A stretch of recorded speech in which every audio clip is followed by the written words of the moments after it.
Bonjour à vous, mes Chris de bons fans et plus, et bienvenue dans cette vidéo où je vais vous donner tous les scoops de la deuxième édition de Mr. President. Ça se fait pas être plus exclusif que ça. Je viens de fidéliser, mettre le chou sur le cadeau, là, comme on dit en bon québécois, là, la deuxième édition avec Gene. Tous les derniers changements sont rentrés. On est encore en train de finaliser les PDF, là. Il y a pas mal de travail encore à faire avant que ça s'en aille au printer, mais au niveau des mécaniques, on a tout ce qu'il faut. Puis je suis prêt à vous communiquer là, les derniers changements avant de tourner la page sur ce fucking jeu-là. Je pense que je peux dire ça, oui. Là. C'est un gros morceau, mais j'ai d'autres jeux à vous parler. Là, puis là, je voulais vraiment là, qu'on fidélise celui-là une fois pour toutes. Là.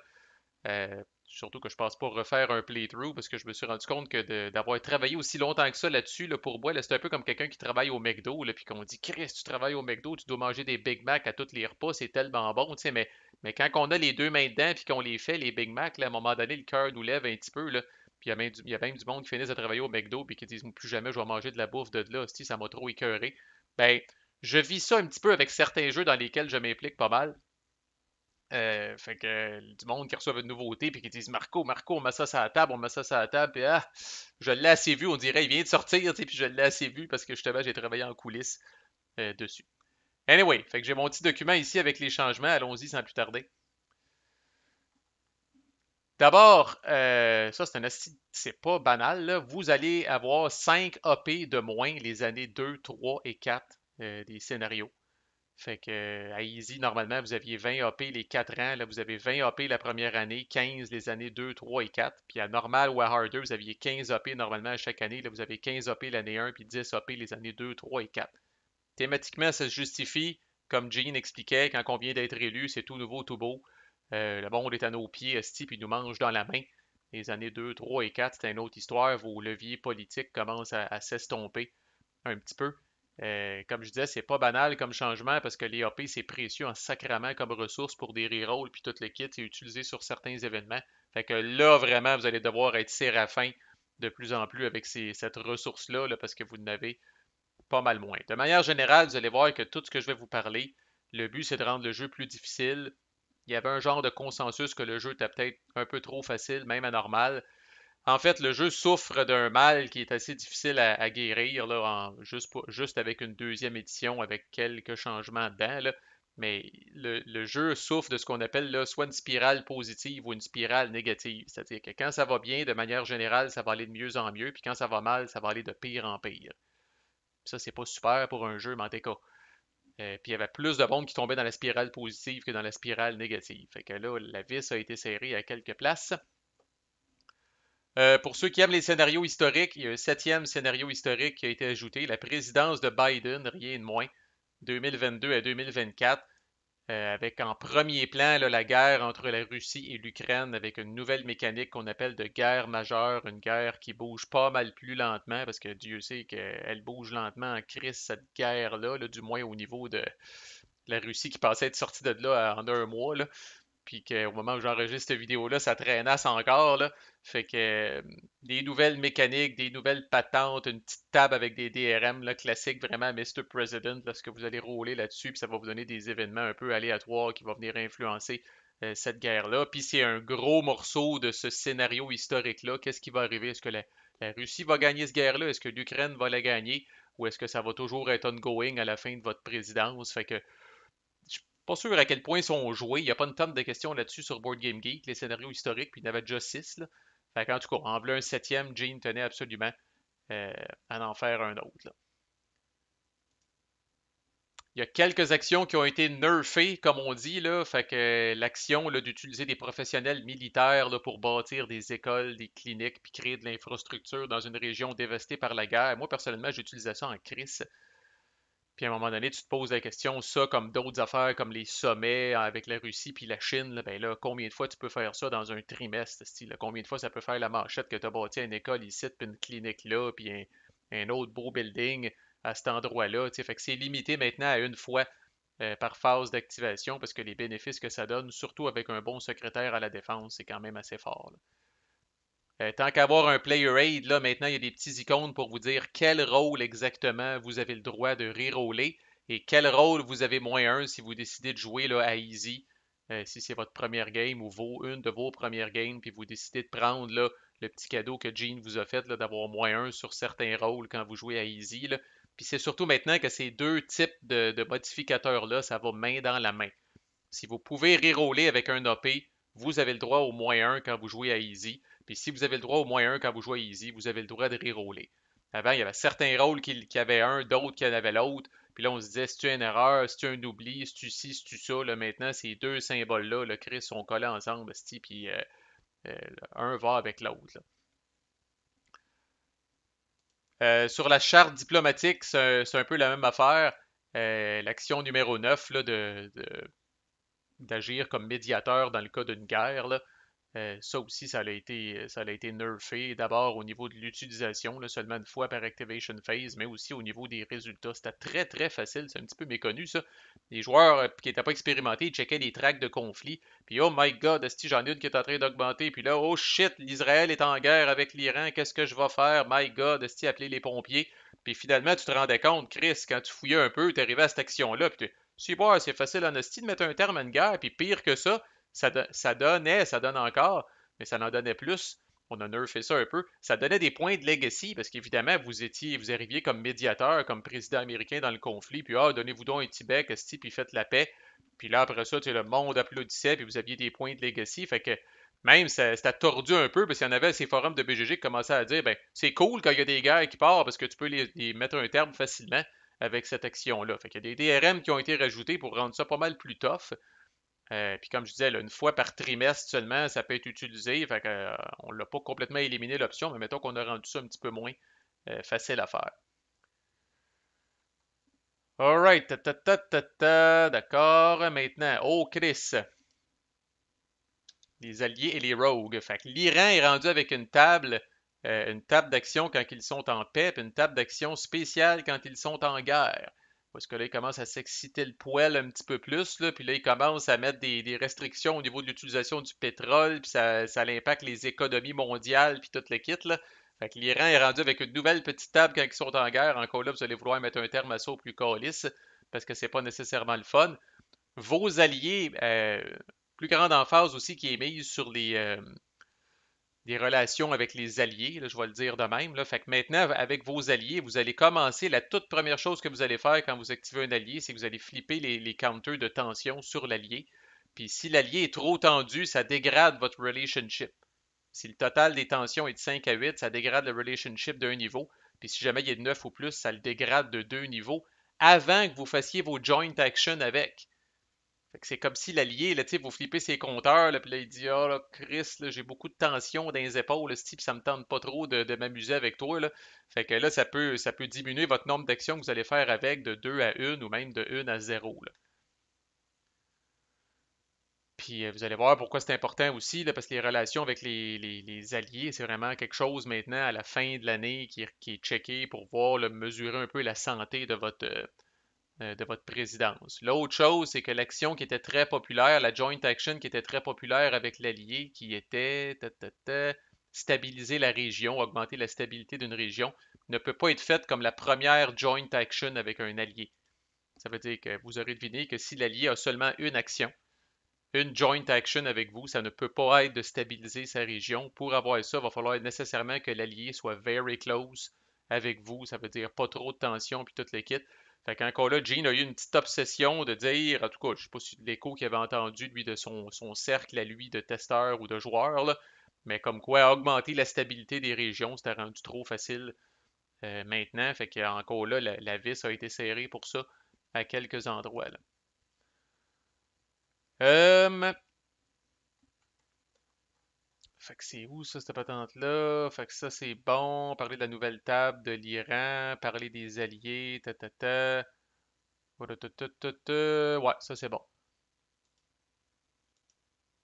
Du côté plus domestique, du côté des bills, des projets de loi, là, fait que là, c'est pas compliqué. Là, tout le concept d'avoir un bill dysfonctionnel, ça a été je veux pas dire que ça a été complètement purgé. Il y avait, ceux qui connaissent le jeu, là, vous allez vous reconnaître là-dedans. Il y avait une colonne de plus dans cette crise de table-là où est-ce que si un bill passait, vous rouliez un dé, mais si vous rouliez tellement pas, genre 6 ou plus avec un D6 puis quelques modificateurs, si vous rouliez tellement poche, le bill était dysfonctionnel.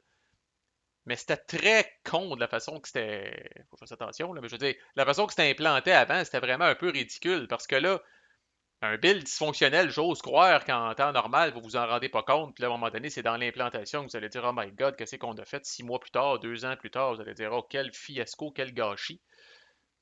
Mais là, dans le jeu, tu sais, vous le saviez, là, le bill, il vient de passer, il est encore frais comme une rose. Il n'y a personne qui a levé le petit doigt encore pour mettre ça en place. Le bill vient juste d'être signé, puis vous vous rendiez compte, hey, il est dysfonctionnel. Puis là, vous pouviez quand même dire, let's go, on va de l'avant avec le bill, mais il y avait une colonne remplie de caca, puis remplie d'affaires poches, puis négatives, tu sais, des pénalités de public approval, relations avec le Congrès, en Waydon, hostie, puis à gauche, à droite, jamais personne faisait ça. Fait que là, vous aviez l'option de vétoer, d'apposer votre veto sur ce bill-là. Ben, j'ai dit à Jane, gars, dès le début, si on va dire, si vous roulez 6 ou plus, le bill est tellement tout croche, vous le vétoez automatiquement. Il n'y a personne de sain d'esprit qui serait allé de l'avant avec un bill dysfonctionnel. Même si c'était votre promesse de campagne, il n'y avait aucun, ça tenait pas la route du tout. Fait que là, maintenant, ce concept-là a été décollissé. Vous roulez quand même quand vous passez un bill, parce que ça peut être un bill extraordinaire, ça peut être un bill correct, mais si c'est un bill poche, et ça, Master, ça prend un tout petit paragraphe au lieu d'une colonne de plus dans cette table-là, puis un paquet de modificateurs. Vous, comme président, vous dites, il n'y en a pas question, Calis, tu prends ça, tu me mets ça aux poubelles, pour retourner à la table à dessin avec ça. Là. OK, ça c'est bon. Dans le World Chart, évidemment, j'ai déjà parlé abondamment des guerres et tout ça, là. Je vous avais parlé aussi dans le vidéo précédent comment est-ce que Gene voulait que toutes les tracks stratégiques aient leur utilité. Là. Fait qu'au niveau de ce que le jeu appelle le Focus National Intelligence, c'est maintenant le Space Warfare qui est important. Avant, c'était le Cyber Warfare. Fait que c'était une raison de plus de booster le Cyber Warfare. Déjà que vous étiez super motivé à le booster. En plus, c'était utilisé pour le Focus National Intelligence. Maintenant, c'est le Space Warfare qui est utilisé pour ça, pour vous aider par rapport aux terroristes et pour vous aider dans certaines régions du monde. Les cyberattaques ont définitivement été nerfées. Il y avait une possibilité avant. Là, vous aviez, je vous le dis là, maintenant, là, si vous avez encore la première édition, profitez-en pour abuser de ça. Là. Mais dans la première édition, ne perdez pas votre temps à aller en guerre contre un rogue state. Là, si vous alignez vos dominos comme il faut, là, une bonne attaque cybernétique, là, une bonne cyberattaque contre un rogue state, ça faisait la job. Vous étiez capable de le maganer, baisser son level de Steve jusqu'à temps qu'il redevienne un terror group sans aller vous salir les mains dans une guerre qui peut s'étendre après ça sur plusieurs mois, ce qui veut dire quelques activation phases, peut-être même quelques tours dans le jeu. Là. Maintenant, il n'y a plus moyen de, entre guillemets, tuer ou éliminer complètement un rogue state avec un cyber attack. Vous pouvez quand même faire des affaires cool par rapport à ça, mais pas l'éliminer directement. Si vous voulez l'éliminer directement, vous allez être obligé de vous salir les mains. Là. Il y a d'autres petites gugus qui ont été faites là, par rapport aux cyberattaques. Ouais.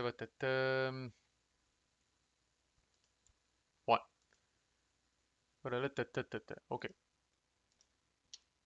L'autre affaire qui va rendre le jeu pas mal plus tough, puis qu'on a rajouté à tous les tours, excepté le tour 1, vous avez ce que Gene a appelé le New Year's Surprise. Et là, c'est pas un beau cadeau que vous recevez, au contraire. Fait que dans le fond, là, ça va accélérer un peu là, la progression de ce que le jeu appelle les cascading events, là, les événements que vous recevez une première claque à la gueule, puis après ça, c'est le coup de pied dans le cul, puis après ça, c'est le coup de poing dans le front. Là.